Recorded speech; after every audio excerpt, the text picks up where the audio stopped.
Family disowned me after I lashed out at them for favoring my sister. Now they want me back for Chinese New Year. When I, 26F, was 2, my parents had another child who we shall call Emma. Emma is a smart, disciplined and very kind person. She's my family's favorite. I come from a very rich and known family in China. We have several company and properties, so that's why everything she wants is always given, while I had to do extra chores just to get extra allowance. When I was 14 I was given a red pocket for CNY. Emma also got one. When we opened it, Emma received a bunch of red bills. If I remember correctly, she got 12 red bills, signifying they want her to have a prosperous new year and hope that money will never be a problem for her. While I got only 6 red bills, I cried, saying it's not fair. As punishment for my tantrums, my parents took my red pocket and told me to go to my room. I remember being comforted by Emma, and she even offered to split it in half, but I declined and told her to leave. It's been that way since every Chinese New Year. Emma always received 12 items such as gold and money, and even receiving blessings and praises from the elders, while I, the eldest, always got smaller amount, and as I grow older I received a smaller amount due to their excuse that I'm getting old.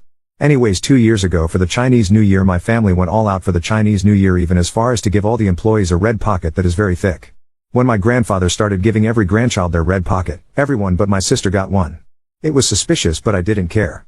My grandfather called for Emma and told her to take this. He handed her an envelope, and when she read the contents of the envelope she started celebrating. Turns out she received 12% of one of the companies my family owned. I was mad. It was not fair. For context, in order for me to receive extra money for my school, I started working at the company. I learned everything that needed to be learned. I started projects that benefited the company. I did everything to boost the sales, yet all my efforts were not rewarded. Instead, they gave Emma the rewards I deserved. I saw red that day. I lashed out at everyone, questioning why I didn't receive the shares, that it was not fair and Emma didn't deserve the shares. My emotional outburst was met with criticism. My father got up and slapped me and told me I was an ungrateful child, and screamed at me to get out of his house, as he does not want an ungrateful child to stay at his house anymore. So I left. I didn't even pack. I just left and drove off. 2 years had passed, and I moved to another country. I didn't contact any of them, nor did they contact me. I didn't bother to find out what happened after I left.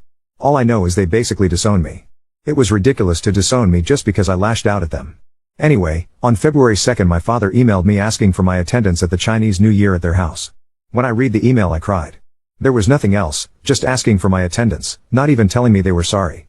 I had a mental breakdown that day and even took a 2-day leave at the company I currently work for. I didn't respond, and now 3 weeks later I received another email asking me to visit China to spend time with them, even offering me to pay for my tickets and allowance. I'm hesitant to reply, but I want to go back to China and spend time with my gong. Should I go back? Edit explanation: my family is very strict, so my emotional outburst was seen as a defiance cue. How would you know that they hated you? My father fired me after I left and banned me from stepping foot at the mansion and the companies we owned. I was also not allowed to visit any properties. My mother told her friends that she wished she never gave birth to such defiant child. I cried at her words because Jiao could a mother wished her child did not exist. My brother blocked me at his social media account, but I saw his final post before blocking me. It said, "Do not contact my name. She is not our family anymore. We have no more ties with her." Emma was also mad because she thinks I look down at her. My aunts, uncles and cousins decided to not talk to me, so basically I was excommunicated. Minor update: I responded at the email and sent them this following question and message: why did you contact me? What is your purpose for contacting? How are you and the family? That's all I asked. I will give an update if they contact me again. Edit 2. Hello everyone, here is a mini update regarding the email. My father responded to my email, saying he contacted me because he missed me, and he was apologetic for how he treated me and wanted to reconcile. I sent another email with a link to a video call and told them to call me at 2 p.m. Chinese time. In the call were my mother, father, brother, Emma, and my grandparents from the paternal side.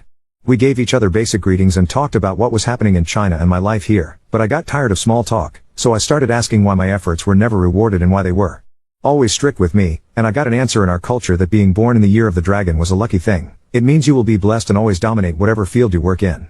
Emma was born in the year 2000, so that's why my paternal family saw it as an auspicious blessing and decided Emma should be around the company more, as she may bring more blessings. It basically explained why she always receives 12 items while I only get what they give me. I never fully hated Emma, but I admit that there is a feeling that will sometimes arise when I feel that they prioritize her again. As for me, it was not planned back then. My parents only wanted a single child, a boy. I was born 3 years after my brother, and although they cared for me, my parents had a hard time loving me as they saw me as an extra child. I asked them why they had Emma, and they answered that Emma was going to bring blessings to our family, and I broke down and screamed that it was not fair that I was their child too. My mother and father broke down, saying they were sorry and if they could turn back time, they would love me more. They said it broke their hearts to see one of their children grow without them overseeing my progress. They regretted not being at my piano recital and not being there when I graduated from high school.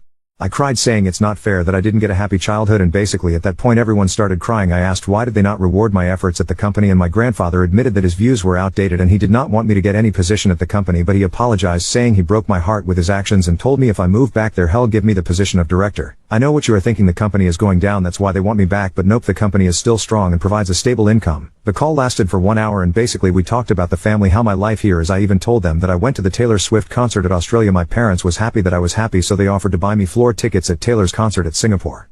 My mom told me that Gong Gong misses me and to come visit him in Shanghai. She even told me she'd pay for my tickets and hotel just to visit them. I accepted the offer. I know how I could just forgive them like that, but honestly, I miss my family, especially Gong Gong, so I'll be flying back at the end of February. Update 1. I met up with my family at a hotel in Guangzhou and we had a heartfelt talk. I tried not to speak with my parents and siblings, but they kept asking me things about my life abroad and what I work as. My aunt may have seen my discomfort, so she told them to let me eat first. I admit it was quite awkward since to me the pain of rejection and betrayal is still fresh. When we were done eating we started having a conversation. My aunt encouraged me to speak my heart out and tell all the wrongings that were done to me. After I was done I was tearing up. Luckily we were in a private room, so I cried my heart out that night. My cousins comforted me and fed me mooncakes. The night ended with all of us crying. Overall we had a slight reconciliation. They asked if I wanted to go back home, but I declined saying I had a plane to catch up to. They were shocked thinking I'm already going back abroad, but I said I was just visiting Gong Gong. My mother told me to postpone the flight so our entire family could visit Gong Gong. I agreed, so I cancelled my flight. I booked a hotel as I didn't want to be back in the place where I was humiliated and betrayed. I spent my remaining time with Gong Gong, which was 2 weeks, but during our tea, he gave me a folder and told me to open it, and I got the surprise of my life. It was a legal document that contains half of the company my Gong Gong owned. He told me that life keeps screwing me over. It's not accurate, but it's what I interpreted it as. He told me I deserve all the success I achieved and he is giving me full control of the company he owns once he passes or when I'm ready. I cried and my family was happy for me, and overall I finally felt that I'm needed and appreciated. Anyways, the entire trip was too long for me to share everything that happened, so I'm only writing the important events. Thank you for all your support and kind messages. It helped me see the bigger picture and guided me to make the right path. Edit. Hello everyone, thank you for your comments, but I would like to clarify one thing. My Gong Gong is the only one who supported my these past 2 years, so I assure you there is nothing suspicious with his actions. The Taylor Swift tickets they were offering is for Singapore, which I did not attend, and yes, my paternal side have multiple homes. However, my paternal grandparents live in Guangzhou while my mater, Nal family live in Shanghai.